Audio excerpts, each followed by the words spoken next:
ने कल पढ़ा था। आज हम एक नए टॉपिक पर चलेंगे। नया टॉपिक है विद्युत क्षेत्र तथा विद्युत विभव में संबंध। इंपॉर्टेंट टॉपिक है, परीक्षा में कई बार पूछा जाता है। थोड़ा सा अलग टॉपिक है, ध्यान से समझना बच्चों, बहुत केयरफुली समझना। मेरी आवाज स्पष्ट आ रही है कि नहीं आ रही, पहले बताओ मुझे, उसके बाद में मैं टॉपिक शुरू करूंगा। यस आ रही है सर। आवाज आ रही है। यस सर, आ रही है सर, आवाज आ रही है। पूरा फोकस करना है आपको इस टॉपिक पर। मैं शुरू कर रहा हूं ये टॉपिक। हमारा जो टॉपिक है आज का, जो पहला टॉपिक है, अभी तक हमने कल का टॉपिक पढ़ा था, आज का जो पहला टॉपिक है वो है विद्युत क्षेत्र तथा विद्युत विभव में संबंध। विद्युत क्षेत्र तथा विद्युत विभव में संबंध। विद्युत क्षेत्र और विद्युत विभव में संबंध स्थापित करने के लिए हम एक एजम्पशन ले रहे हैं कि आपके पास में दो पृष्ठ हैं। कौन कौन से पृष्ठ हैं? एक पृष्ठ है आपके पास में पृष्ठ ए, और दूसरा पृष्ठ है आपके पास में पृष्ठ बी। इसको मैं इस तरीके से बना देता हूं, थोड़ा सा अलग तरीके से बना देता हूं। जो चित्र अभी आपके पास में बना हुआ है उससे थोड़ा सा अलग तरीके से मैं चित्र बना रहा हूं। ये पृष्ठ ए है, ये पृष्ठ बी है। अब देखो, जब भी कोई आवेश किसी एक भाग से दूसरे भाग में गति करता है, ठीक है, किसी एक भाग से दूसरे भाग में गति करता है, सामान्यतः हम विभव निकालने के लिए क्या कहते थे कि आवेश को अनंत से विद्युत क्षेत्र में, यानी कि शून्य ऊर्जा, शून्य विभव के क्षेत्र से ज्ञात विभव के क्षेत्र में ले जाने में किया गया कार्य। ठीक है, जब हम विभवांतर निकालते थे तो हम कहते थे कि एक बिंदु से दूसरे बिंदु तक ले जाने में किया गया कार्य। तो अब देखो, जब भी आप किसी आवेश को बिंदु इस पृष्ठ ए से पृष्ठ बी पर लेकर के जा रहे हो, ठीक है, मान लो कैसे भी लेकर के जा रहे हो, वो आपकी मर्जी है, लेकिन ए का विभव अगर मान लीजिए 10 है, तो ये बी पर तभी जा पाएगा जब बी का विभव इससे या तो कम हो या इससे ज्यादा हो। अगर इससे कम हुआ, ध्यान से सुनना मेरी बात को, अगर इससे कम हुआ और आपको धनावेश को भेजना है तो जबरदस्ती ले जाना पड़ेगा, यानी बाह्य बल लगाकर ले जाना पड़ेगा, वो अपने आप से नहीं जाएगा। अगर ए का विभव ज्यादा है, बी का विभव कम है और धनावेश को गति दी जा रही है, तो धनावेश ए से बी तक आसानी से अपने आप चला जाएगा, आपको बल लगाने की जरूरत नहीं है। लेकिन अगर ए का विभव कम है और बी का विभव ज्यादा है, तो ए से बी तक धनावेश को ले जाने के लिए आपको बाह्य बल लगाना पड़ेगा। ठीक है। दूसरी स्थिति ऋणावेश के लिए, ऋणावेश के लिए इसका उल्टा है। अगर ए का विभव ज्यादा है, ए का विभव कम है, बी का विभव ज्यादा है, तो ऋणावेश को ले जाने के लिए आपको कोई बाह्य बल लगाने की जरूरत नहीं है। देखो, ए का विभव कम है, बी का ज्यादा है, तो धनावेश को ले जाने के लिए बाह्य बल लगाना पड़ेगा, लेकिन ऋणावेश को ले जाने के लिए बाह्य बल लगाने की जरूरत नहीं है, अपने आप चला जाएगा। इसका उल्टा, ए का विभव ज्यादा है, बी का विभव कम है, तो धनावेश को ले जाने के लिए आपको कोई बल लगाने की जरूरत नहीं पड़ेगी, अगर ये दोनों कनेक्टेड हैं तो। फिलहाल हम कनेक्टेड की बात कर रहे हैं, अभी कनेक्टेड नहीं है तो बात अलग है। ठीक है। और ऋणावेश को ले जाने के लिए आपको अतिरिक्त बल लगाना पड़ेगा, क्योंकि ऋणावेश की गति हमेशा निम्न विभव वाले क्षेत्र से उच्च विभव वाले क्षेत्र में होती है, और धनावेश की हमेशा उच्च विभव वाले से निम्न विभव वाले क्षेत्र।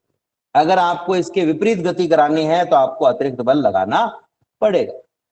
एक बात तो तय है कि जब आप एक पृष्ठ से दूसरे पृष्ठ पर ले जा रहे हो, तो दूसरे पृष्ठ का जो विभव है वो या तो पहले पृष्ठ से कुछ कम होगा या पहले पृष्ठ से कुछ ज्यादा होगा।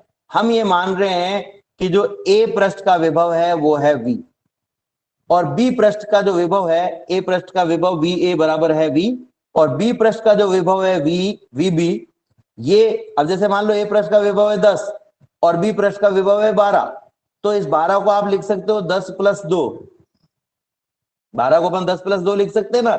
अब इस 10 + 2 में 10 कौन है? ए का विभव यानी कि V, और 2 कौन है?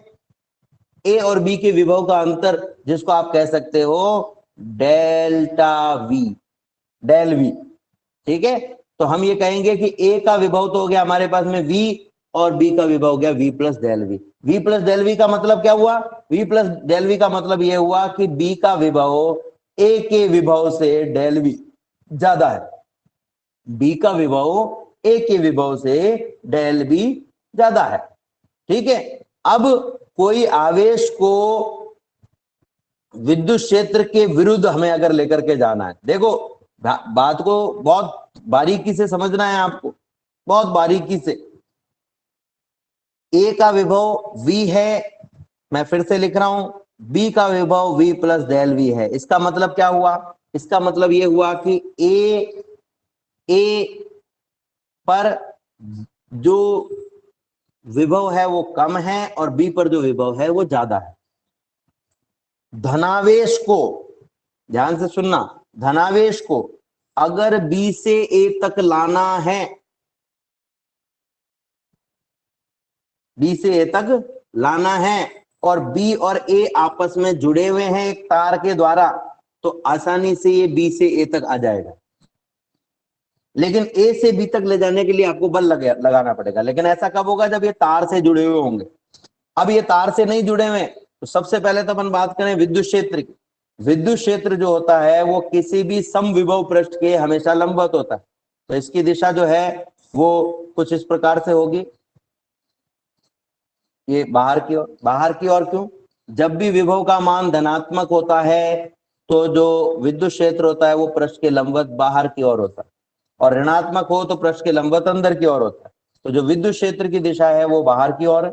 ठीक है, अब अगर मैं विद्युत क्षेत्र के विरुद्ध किसी भी आवेश Q को इस B से A तक ले जाना चाहता हूं, तो मुझे इसके लिए कार्य करना पड़ेगा। कितना कार्य करना पड़ेगा? तो हम कहेंगे भाई कार्य का मान होगा बल गुणा विस्थापन। कितना कार्य करना पड़ेगा? हम कहेंगे भाई जो कार्य है, कार्य उसका मान होगा बल F गुणा विस्थापन। अब दोनों शीट के बीच की दूरी अगर मैं डेल L मान लू तो विस्थापन हो गया डेल L। ठीक है, आप चाहो तो डेल की जगह D भी ले सकते हो, एक ही बात है। अब दूसरी बात कि आपको बल कितना लगाना है, तो देखो किसी आवेश पर विद्युत क्षेत्र जो है वो इस दिशा में लग रहा है, तो विद्युत क्षेत्र की दिशा में धनावेश पर बल लगेगा QE। ठीक है, अब मान लो कि ये बल आप लगा रहे हो, मुझे एक आवेश को इधर लेकर के आना है, तो मुझे क्या करना पड़ेगा? कम से कम इस QE के बराबर परंतु विपरीत दिशा में एक बल लगाना पड़ेगा। कम से कम QE के बराबर परंतु विपरीत दिशा में एक बल लगाना पड़ेगा। तो हमारे द्वारा लगाया गया बल भी कम से कम कितना होगा? जितना विद्युत क्षेत्र द्वारा लगाया गया बल है। तो ये जो कार्य है ये हो जाएगा F की जगह आ जाएगा Q into E dot del L। हमने केवल कितना सा काम किया है? F का मान रख दिया है। F का मान कितना आ गया? QE dot del L। देखे यहां पर मैं हाईलाइट भी कर देता हूं, आवेश को B से A तक लाने में किया गया कार्य F डॉट डेल L। यहाँ पर डेल L क्या है? विस्थापन है, दोनों पृष्ठों के बीच की दूरी है। जब एक पृष्ठ से दूसरे पृष्ठ पर ले जाओगे तो जितनी उनके बीच की दूरी होगी उतना ही आवेश का विस्थापन होगा। बल F का मान QE है, तो हम यहाँ पर रख देते QE डेल L। अब देखो जब भी किसी आवेश को आप एक स्थान से, एक बिंदु से दूसरे बिंदु तक ले जाते हैं, तो जो किया गया कार्य है, एकांक आवेश को जब लेकर जाएंगे तो एकांक आवेश को ले जाने में जो किया गया कार्य है वो उन दोनों बिंदुओं के विभवांतर के बराबर होता है। हमने विभवांतर की परिभाषा भी ये दी थी कि विद्युत क्षेत्र में स्थित किसी एक बिंदु से दूसरे बिंदु तक आवेश को ले जाने में किया गया कार्य, तो ये जो कार्य है वो विभवांतर के बराबर होगा। अब विभवांतर कितना होगा? तो हम कहते हैं पहले अंतिम बिंदु A का विभव माइनस प्रारंभिक बिंदु B का विभव बराबर कार्य बटा आवेश जिसको हम लाए हैं। विभवांतर बराबर कार्य बटा आवेश। इस आवेश को इधर ले जाओ तो आपके पास में क्या जाएगा? Q बराबर Q into VA minus VB बराबर कार्य, VA माइनस VB बराबर कार्य, ये आपके पास में आ गया है मान।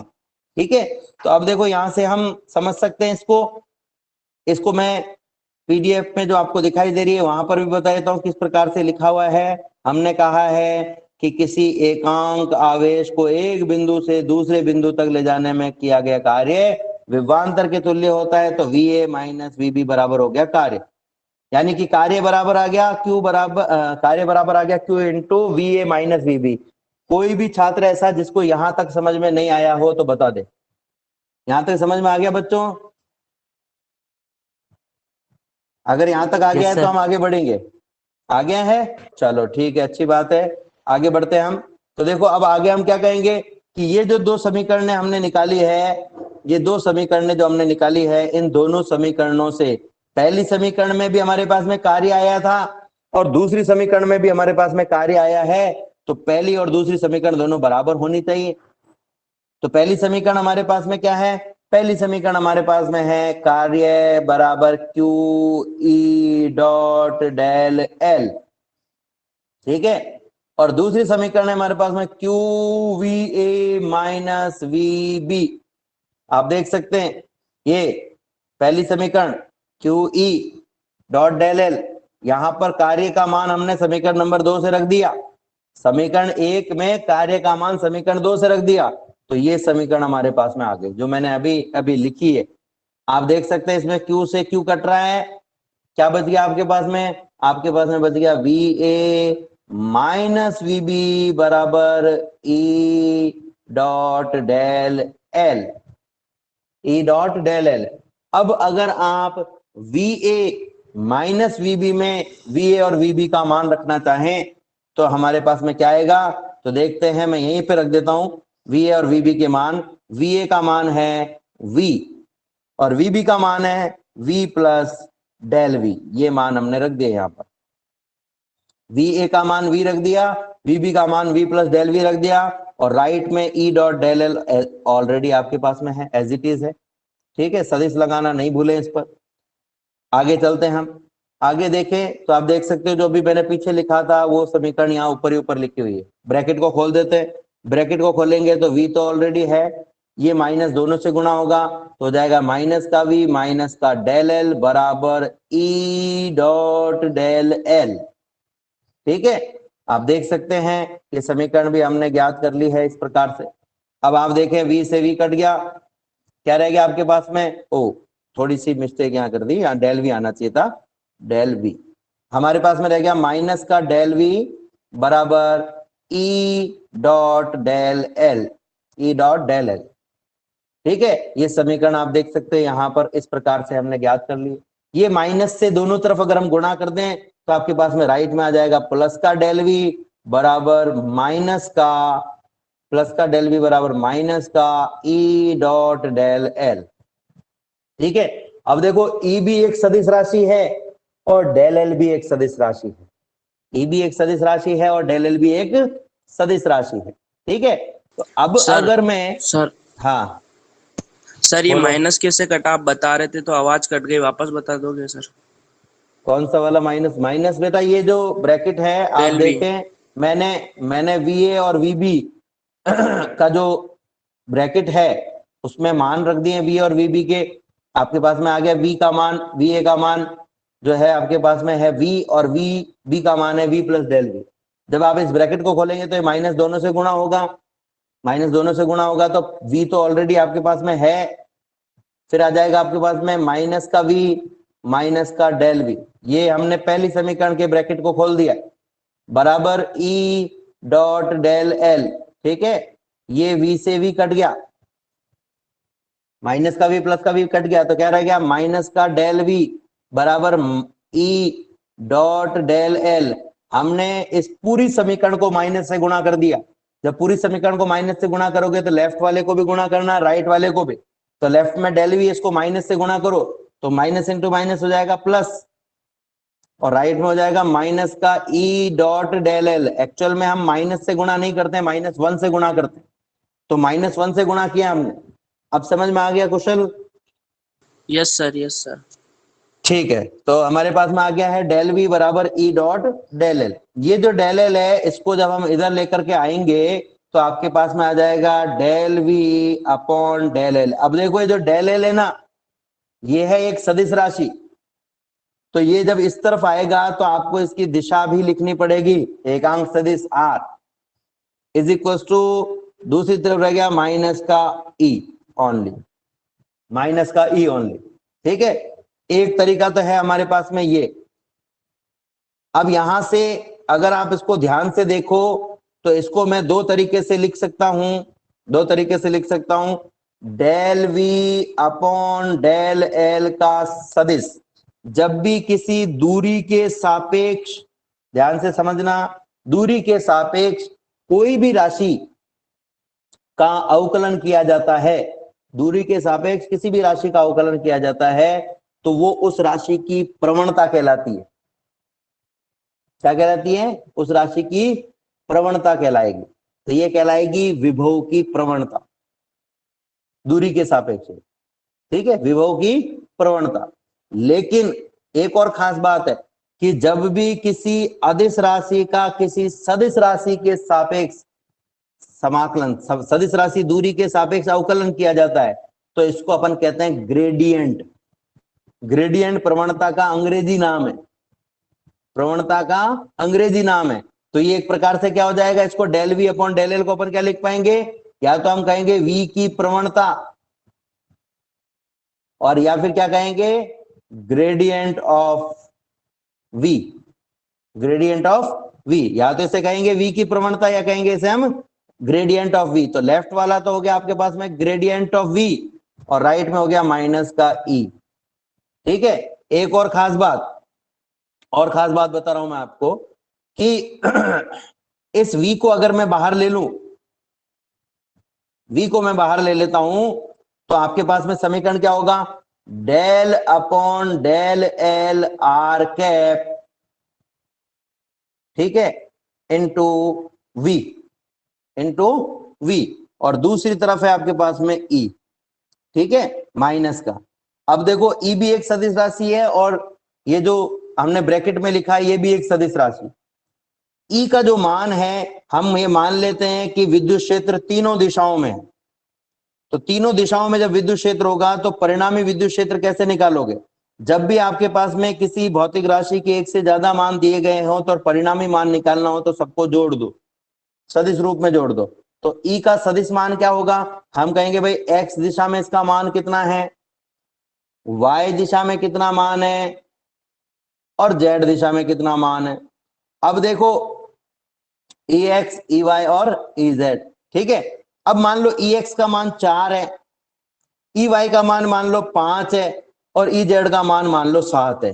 पर क्या ये 4, 5 और 7 को देखने पर आपको ऐसा पता चल रहा है क्या कि ये x, y और z दिशाओं के मान है? मैं मान लो इसको ऐसे लिख देता कि Ex, Ey और Ez में से इन तीनों के जो मान हैं उनमें से एक का मान 4 है, दूसरे का 5 है और तीसरे का 7 है। तो क्या आप पता लगा पाते हैं कि इनमें से पहला कौन सा है, दूसरा कौन सा है, तीसरा कौन सा है, Ex कौन सा है, Ey कौन सा है, Ez कौन सा है? तो हम कहेंगे नहीं, हम पता नहीं लगा सकते। तो फिर क्या करें, तो फिर लिखने का एक विशिष्ट तरीका होता है, इसको सदिश को लिखने का एक विशिष्ट तरीका होता है, ध्यान से समझना। E बराबर हम कहते हैं भाई 4 जो है अगर वो x का मान है तो इसके आगे i कैप लगा दो, अगर ये y का मान है तो इसके आगे j कैप लगा दो, अगर ये k का मान है तो इसके आगे z कैप लगा दो।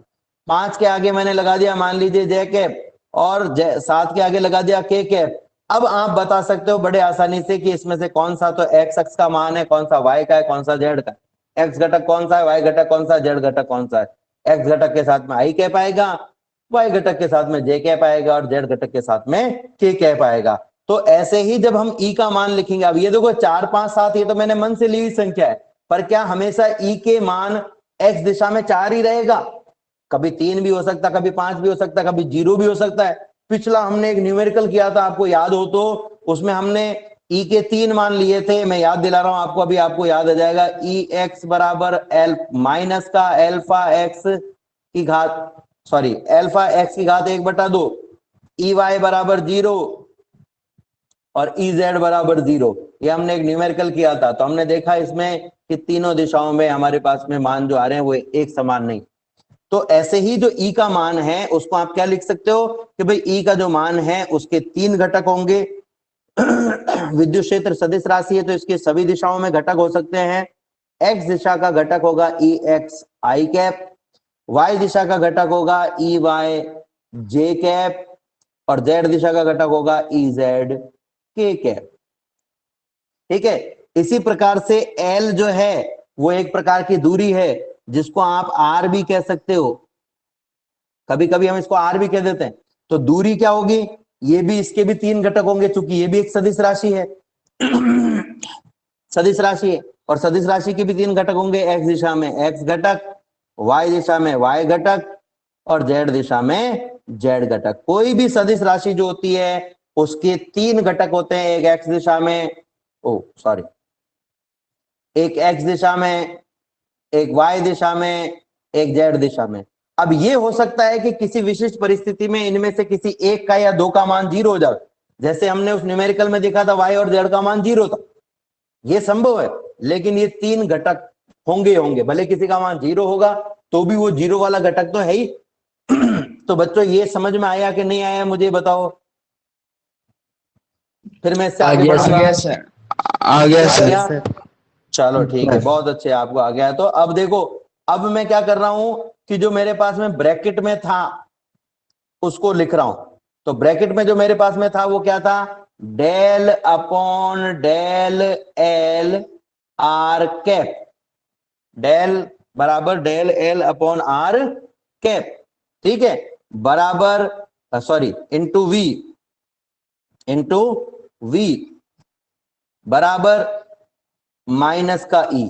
तो देखो लेफ्ट में तो हम लिखेंगे, लेफ्ट में डेल अपॉन डेल एल है ना, इसकी जगह हम क्या लिखेंगे, इसकी जगह हम लिखेंगे डेल अपॉन डेल एक्स। हमने क्या लिखा है देखो, del upon del L R cap. इसका मतलब क्या होता है, इसका मतलब होता है कि जब एक्स घटक लो तो एक्स की दिशा लिखना, वाई घटक लो तो वाई की दिशा लिखना, जेड घटक लो तो जेड की दिशा लिखना। तो हमने अभी इसका डेल एल का कौन सा घटक लिया है, एक्स घटक, तो एक्स की दिशा हो गई आई कैप।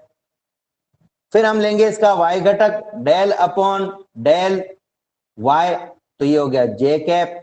और तीसरा हम घटक लेंगे डेल अपॉन डेल जेड, और ये हो गया के कैप। ठीक है, ये हमारे पास में आ गया। और इन सबसे बाहर कौन गुणा हो रहा है, वी। बाहर वी तो ऑलरेडी हमारे पास में था। अब इस वी को अंदर गुणा कर दोगे आप, अगर इस वी को अंदर गुणा कर देते तो आपके पास में क्या आता, del upon del X into V I cap plus plus del upon del Y of V into J cap plus del upon del Z of V of K cap. ठीक है, तो ये देखो ये समीकरण आपके पास में यहां आ रही है, ये तो लेफ्ट साइड की बात हुई, ठीक है ना। अब एक और खास बात, मेरे पास जगह नहीं थी इसलिए मैंने क्या किया है, इस वी को नीचे लिखा है। ये जगह नहीं थी इसलिए इस वी को नीचे लिखा है। एक्चुअल में वी इस कोष्टक के, ये ऊपर जो कोष्टक लिखा हुआ है इसके गुणा में है। ये जो कोष्टक में राशि लिखी हुई है, इस कोष्टक में लिखी हुई राशि को कोष्टक में लिखी हुई राशि को हम कहते हैं डेल सदिश। डेल सदिश, डेल सदिश का मतलब होता है ये अवकलन सदिश है एक प्रकार का। ये क्या है, एक प्रकार का अवकलन सदिश है। प्रवणता सदिश कहते हैं इसको, ग्रेडियंट सदिश कहते हैं इसको। तो ये हमारे पास में इसका मान है। अब अगर इस पूरे कोष्टक की जगह मैं डेल लिख देता तो हमारे पास में क्या जाता है, इस लेफ्ट साइड में डेल ऑफ वी, ये लेफ्ट साइड में जो हमारे पास में आता वो है। और राइट साइड में क्या होता, राइट साइड में तो आपके पास में माइनस का ई ऑलरेडी था, तो del V equal to minus का ई। अब देखो मैं थोड़ा सा समीकरण से भटक करके मैं आगे जा रहा हूं, आगे इसलिए जा रहा हूं क्योंकि ये यहाँ के यही समझ में आ जाएगा आपके। ये देखो ये डेल वी बराबर ई, ये हमने यहां पर लिखा हुआ है, ये रहा, ये देखो डेल का मान, और ये हो गया डेल वी बराबर ई। हालांकि इसको मैं आगे भी अलग तरीके से भी बता सकता हूं, फिलहाल के लिए हम इसको समझेंगे। तो हमारे पास में क्या गया, हमारे पास में आ गया है del V upon del X I cap, del V upon del Y J cap plus del V upon del Z K cap. ठीक है, अब ई का मान रखें तो माइनस का E X I cap minus का E Y J cap minus into bracket E X I cap plus E Y J cap plus E Z K cap. ठीक है, ये दोनों बराबर है। देखो इंपॉर्टेंट बात बोल रहा हूं मैं, बहुत इंपॉर्टेंट बात है, ध्यान से सुनना। जब लिखा हुआ है x प्लस वाई बराबर 2, तो इसका मतलब होता है x और y का योग 2 है, जिसमें x का भी कोई कंट्रीब्यूशन है और y का भी कोई कंट्रीब्यूशन है। ठीक है, लेकिन सदिश राशियों की जब आप तुलना करते हैं, जब दो सदिश राशियां बराबर हो, जैसे यहां लिखा हुआ है मान लो x आई कैप प्लस y जे कैप बराबर 4 आई कैप, ठीक है, माइनस 7 जे कैप, माइनस का 7 जे कैप। तो ये दो सदिश राशियां बराबर हो गई। दो सदिश राशियां तभी बराबर हो सकती है जब उनके प्रत्येक घटक आपस में बराबर हो, प्रत्येक घटक आपस में बराबर हो, यानी x घटक x के बराबर हो, y घटक y के बराबर हो। इसका मतलब क्या हुआ? इसका मतलब ये होना चाहिए कि x i और 4 i आपस में बराबर होने चाहिए, और y j और माइनस का 7 j ये आपस में बराबर होने चाहिए। x i और y 4 i ये बराबर होने चाहिए, और y j और 7 j माइनस का 7 j बराबर होने चाहिए, तो ही ये समीकरण बराबर हो सकती है, अन्यथा नहीं हो सकती। तो ही ये समीकरण बराबर हो सकती है, वरना ये समीकरण बराबर नहीं हो सकती। अब आप सोच रहे होंगे तो ये कौन सी नई बात है, ये तो सामान्य सी बात है। सामान्य सी बात नहीं है, देखो अभी आपको पता चलेगा। मैंने लिखा मान लो x प्लस वाई बराबर p प्लस क्यू, सामान्य गणित की बात कर रहा हूं मैं। x का मान 3 है, y का मान 4 है, ठीक है, p का मान 4 है और q का मान 3 है। कितना आ गया? 3 प्लस 4 बराबर 7, और दूसरी तरफ भी आ गया 7। बराबर हो गए? बराबर हो गए कि नहीं हुए? हो गए। ठीक है, अब देखो मैं इसको थोड़ा सा चेंज करता हूं। x के आगे i लगा देता हूं, y के आगे j लगा देता हूं, p के आगे i लगा देता हूं, q के आगे j लगा देता हूं, और इसको वापस से ऐसे लिखता हूं 3i 4j 4i 3j। अब ये बराबर नहीं होंगे। थोड़ी देर पहले ये बराबर थे, लेकिन सदिश लगाते ही अब ये बराबर नहीं है। क्यों नहीं है? क्योंकि सदिश तभी बराबर हो सकते हैं जब इनके x घटक आपस में बराबर हो, तो x घटक बराबर नहीं है। देखो 3i 4i। y घटक आपस में बराबर हो तो वो भी बराबर नहीं है। x घटक भी बराबर होने चाहिए, y घटक भी बराबर होने चाहिए, z घटक भी बराबर होने चाहिए। यानी अगर बीच में बराबर का चिन्ह लगा हुआ है तो दोनों तरफ घटक बराबर होंगे, और अगर दोनों तरफ घटक बराबर नहीं है तो बीच में बराबर का चिन्ह नहीं आएगा। ठीक है, तो अब मैं इसी तथ्य को काम में लूंगा। यहां पर जो मैं इक्वेशन देख रहा हूं उसमें इसी तथ्य को मैं काम में लेने वाला हूं। मैं जो इक्वेशन मैंने अंडरलाइन की हुई, equation number 5, equation number 5। Harshvardhan को आवाज नहीं आ रही तो हर्षवर्धन बेटा इसको एक बार लॉग आउट करके वापस लॉग इन कर लो, आवाज आ जाएगी। इक्वेशन नंबर 5, इक्वेशन नंबर 5 में भी आप देख सकते हो लेफ्ट में कुछ राशियां, राइट में कुछ राशियां हैं, दोनों सदिश हैं। ये बराबर कब हो सकते हैं? जब लेफ्ट में x का घटक और y में x का घटक बराबर हो। तो लेफ्ट में x का घटक कौन है? यानी i का गुणांक क्या है? Del v upon del x। x घटक का मतलब है i का गुणांक, और राइट में i का गुणांक क्या है? राइट में i का गुणांक क्या? e नहीं है, ex नहीं है, माइनस का ex है, क्योंकि माइनस सभी से गुणा होगा तो आपके पास में आएगा माइनस का ex। अब ऐसे देखो y घटक देखते हैं अपन, del v upon del y बराबर माइनस को अंदर गुणा कर दिया माइनस का ey, और फिर उसके बाद में del v upon del z बराबर माइनस का ez। हमने केवल क्या किया है? i घटक को की तुलना अलग की है। दुर्गेश कुछ बोलना चाह रहे हो बेटा? i घटक की तुलना अलग की है, सॉरी i के गुणांकों की तुलना अलग की है, j के गुणांकों की तुलना अलग की, और k के गुणांकों की तुलना अलग, क्योंकि सदिश में i के गुणांक के बराबर केवल i का गुणांक ही हो सकता है, i कैप के। जे कैप के गुणांक के बराबर केवल जे कैप का गुणांक ही हो सकता है। के कैप के गुणांक के बराबर केवल के कैप का गुणांक ही हम रख सकते हैं। आई कैप के गुणांक की तुलना जे कैप के गुणांक से नहीं कर सकते, यानी एक्स दिशा में किसी घटक की तुलना हम वाई दिशा से नहीं कर सकते हैं, कभी नहीं कर सकते। ठीक है, एक और चीज बता रहा हूं मैं आपको, जैसे सामान्य स्थिति में आप क्या लिखते हो, 2 + 3 = 5, लेकिन अगर यही 2i + 3j हो तो आप इसको 5 नहीं लिख सकते हो। ये खास बात है, क्यों नहीं लिख सकते, क्योंकि एक आई कैप है एक जे कैप है, इनको आपस में हम सीधे सीधे नहीं जोड़ सकते हैं। इनको जोड़ने के लिए हमें विशिष्ट तरीके काम में लेने होते हैं, तो सदिश राशियों में ऐसा किया जाता है। ठीक है, तो ये हमारे पास में हमने तुलना कर ली है और तुलना करने पर ही हमारे पास में आया है। अब देखो वापस से मैं समीकरण 5 पर ही आ रहा हूं, वापस से समीकरण 5 पे आ रहा हूं। समीकरण 5 में अगर मैं ऐसा करूं कि जो लेफ्ट साइड है उसमें सब में से v को कॉमन ले लूं, तो आपके पास में क्या बचेगा, ब्रैकेट में वही बचेगा जो अभी थोड़ी देर पहले मैंने लिखा था। और जो E X I cap plus E Y J cap plus E Z cap है उसकी जगह वापस से ई रख दूं तो ये आ जाएगा माइनस का।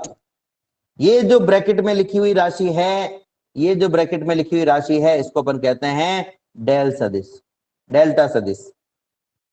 ठीक है, डेल्टा सदिश उसको कहा जाता है। ये हमने यहाँ पर, ये मैंने अभी थोड़ी देर पहले ही बताया था। तो आपके पास में क्या हो जाएगा, डेल्टा वी, ये आपके पास में हो जाएगा डेल्टा ऑफ वी। इसका मतलब है कि v का किसी सदिश दूरी के सापेक्ष, सदिश स्थिति के सापेक्ष अवकलन किया जा रहा है। ठीक है, अब देखो ये दो तरह का होता है, एक आपके पास में आएगा डेल्टा v जिसमें हम सदिश के सापेक्ष अदिश का अवकलन कर रहे हैं, एक आपके पास में आता है डेल्टा डॉट v।